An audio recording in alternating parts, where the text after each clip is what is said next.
पंढरपूरमध्ये VIP दर्शनावरून VIP वाद रंगलेला आहे। आजी माजी मंत्र्यांमध्ये दुजाभाव होत असल्याची मुनगंटीवारांनी खंत व्यक्त केली। मुनगंटीवार यांच्या नातेवाईकांना व्हीआयपी दर्शन नाकारण्यात आलं, तर मंत्री गुलाबराव पाटील यांच्यासह आलेल्या व्यक्तींना मात्र थेट व्हीआयपी दर्शन देण्यात आलं।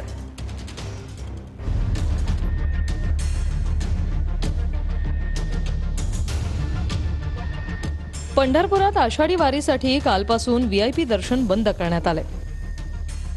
मात्र याच व्हीआयपी दर्शनावरून पहिल्याच दिवशी आजी माजी मंत्र्यांसोबत मंदिर प्रशासनाने दुजाभाव केल्याची घटना समोर आली। भाजपचे नेते आणि माजी मंत्री सुधीर मुनगंटीवार काल कुटुंबियांसह पंढरपुरात दर्शनासाठी आले होते।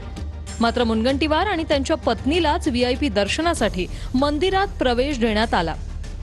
मात्र त्यांच्या सोबत आलेल्या इतर नातेवाईकांना मात्र व्हीआयपी दर्शन नाकारण्यात आलं। दुसरीकडे काल पंढरपुरात आलेले विद्यमान मंत्री गुलाबराव पाटील आणि त्यांच्या सोबत आलेल्या इतर व्यक्तींना मात्र थेट व्हीआयपी दर्शनासाठी प्रवेश देण्यात आला। या दोन्ही घटनांचे व्हिडिओ सोशल मीडियावर व्हायरल झाले।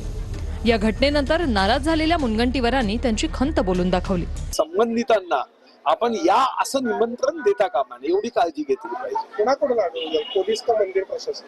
नाही, ते तर समजलं नाही, कारण तिथं खूपच गुंतागुंत दिसत आहे। तिथे एक लक्षात आलं की समन्वयाचा थोडा अभाव आहे। लाईनीत उभं राहायला काय हरकत नाहीये, पण शेवटी आपणच मंत्रिपदावर बसवल्यामुळे साहजिक जबाबदाऱ्या जास्त असतात। आता मी सुद्धा 12 तास प्रवास करून आलोय। सुधीर भाऊ हे समजदार आहेत। मी आल्यानंतर माझ्याबरोबर आता लोकांना सोडलं, पण त्यांच्याबरोबर काय झालं मला माहित नाही। मूर्ख लोक आहेत ते असं आहे। मी व्हीआयपी दर्शनाचा फटका काय बसतो? खरं तर एक